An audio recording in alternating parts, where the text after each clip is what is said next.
Kuda memiliki ciri-ciri yang sama dengan kucing. Kuda termasuk hewan yang berkembang biak dengan cara melahirkan. Kulit kuda juga ditumbuhi rambut. Anak kuda mengalami pertumbuhan sehingga menjadi kuda dewasa. Kuda memiliki badan dan tenaga yang sangat kuat. Kemampuan kuda dalam berlari pun sangat baik. Nah, kuda ini juga ciri-cirinya sama dengan kucing tadi, adik-adik. Di sini kuda memiliki badan dan tenaga yang kuat. Kuda ini suka berlari kan adik-adik ya. Dia harus kuat. Nah, ketika melihat papan rintangan, dia akan melompat adik-adik. Nah, adik-adik bisa nggak melompat? Wah ya, seperti kuda ini melompati suatu papan rintangan. Dapatkah kamu berlari dan melompat seperti kuda? Wah, saya bisa Kak, saya bisa. Saya bisa berlari dan melompat seperti kuda. Wah, bagus adik-adik. Nah, sekarang kita mau belajar melompat seperti kuda tadi. Lah, caranya bagaimana Kak? Ini gambarnya. Jadi, siapkan karet yang disusun adik-adik. Jadi, karet disusun sebagai pengganti papan lompatan. Beri tanda permulaan berlari dan melompat. Pilihlah 2 orang yang bertugas memegang karet.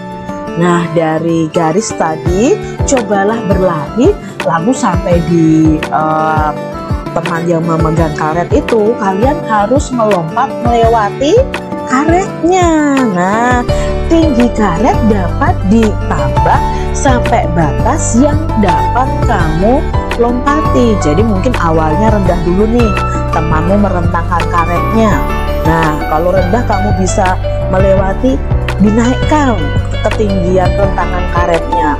Oh, kamu bisa melewati lagi, dinaikkan lagi. Nah, sampai batas kamu bisa melompati. Begitu adik-adik, ini cara bermain dengan karet yang disusun sebagai pengganti papan lompatan. Kalian bisa praktekkan ya di rumah kalian masing-masing ya. Sampai batas manakah kamu dapat melompat? Nah, apakah kamu dapat memperhatikan bahwa kemampuan setiap orang berbeda? Nah, adik-adik, saat kamu melompat tadi, kalau dengan temanmu, coba kamu lihat, oh temanku mencapai ketinggian sekian, aku ternyata bisa lebih tinggi, temanku lebih rendah ternyata nggak bisa melompat setinggi aku.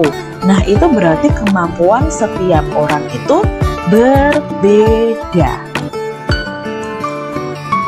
Setiap orang mempunyai kemampuan yang berbeda-beda. Ada yang dapat melompat setinggi pinggang, juga kepala. Ada juga yang belum bisa melompat adik-adik. Kita harus menghargai perbedaan kemampuan teman kita. Mengajak berlatih bersama untuk meningkatkan kemampuan adalah hal yang baik yang dapat kamu lakukan. Jadi misalnya teman kalian nggak bisa melompat nih adik-adik, jangan mengejeknya, tapi ajaklah berlatih bersama. Mengajak berlatih bersama merupakan salah satu sikap saling menghargai kemampuan teman. Jika kita selalu menjaga sikap saling menghargai, maka kita dapat menjalin pertemanan dengan baik. Jadi kalau adik-adik mengejek malah nanti jadinya bertengkar. Tapi kalau adik-adik mengajaknya berlatih bersama, itu malah terjalin pertemanan yang baik adik-adik. Tuhan sangat menyayangi anak yang suka menolong. Tuhan juga sangat senang terhadap anak yang menghargai temannya. Menyayangi dan menghargai teman termasuk melaksanakan perintah Tuhan ya.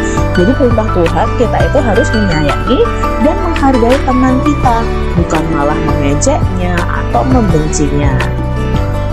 Menyayangi dan menghargai teman juga termasuk pengamalan sila-sila Pancasila. Nah, ketika kita menghargai teman, menyayangi teman, itu termasuk dalam pengamalan sila. Sila keberapa? Iya, sila kedua, kemanusiaan yang adil dan beradab. Nah, untuk melakukan perintah Tuhan itu berarti sesuai dengan sila ke-1, tapi untuk menyayangi dan menghargai teman itu sesuai dengan sila kedua. Nah, tentunya kalian masih ingat ya sila-sila dalam Pancasila. Jadi ada 5 sila, dari ketuhanan yang Maha Esa sampai keadilan sosial bagi seluruh rakyat Indonesia. Kamu melihat temanmu mengalami kesulitan saat mengikuti permainan lompat tali. Sikap yang akan kamu lakukan adalah, sikap kamu akan seperti apa adik-adik? Apakah mengejeknya? Jangan ya adik-adik, mari kita menolong atau membantunya supaya bisa mengikuti permainan lompat tali dengan baik dan benar. Jangan kita malah mengejeknya adik-adik. Kamu melihat salah satu temanmu mengejek teman lain yang mengalami kesulitan saat melompat. Nah, ada temanmu yang mengejek nih. Sikap yang akan kamu lakukan adalah, apakah kamu akan ikut-ikutan mengejek? Oh, jangan ya adik-adik ya. Kita harus apa? Menegur, menasihati teman yang mengejek tadi. Karena mengejek itu perbuatan yang tidak baik. Dan meminta teman yang mengejek tadi untuk meminta maaf dan mengajak bermain bersama. Ya, jangan langsung ikut-ikutan mengejek, tapi tegurlah adik-adik. Adik-adik harus berani menegur orang yang berbuat salah. Misalkan temanmu yang belum dapat mengikuti kegiatan dengan baik, bagaimana cara yang baik dalam menyampaikan saran kepadanya? Nah, temanmu ada yang belum bisa mengikuti kegiatan dengan baik. Lalu bagaimana kamu menyampaikan saran kepada temanmu itu? Nah, kita harus menyampaikan sarannya dengan berbicara dengan baik dalam menyampaikan saran. Tidak marah-marah, kamu nggak bisa, gini-gini, nggak. Kamu bisa berkata dengan baik-baik, teman, kamu memang belum bisa. Yuk kita berlatih bersama. Dan kamu harus banyak berlatih. Itu memberikan saran yang baik kepada temanmu dengan berbicara yang baik dan sopan adik-adik. Jadi jangan marah-marah ya adik-adik ya ketika memberikan saran kepada orang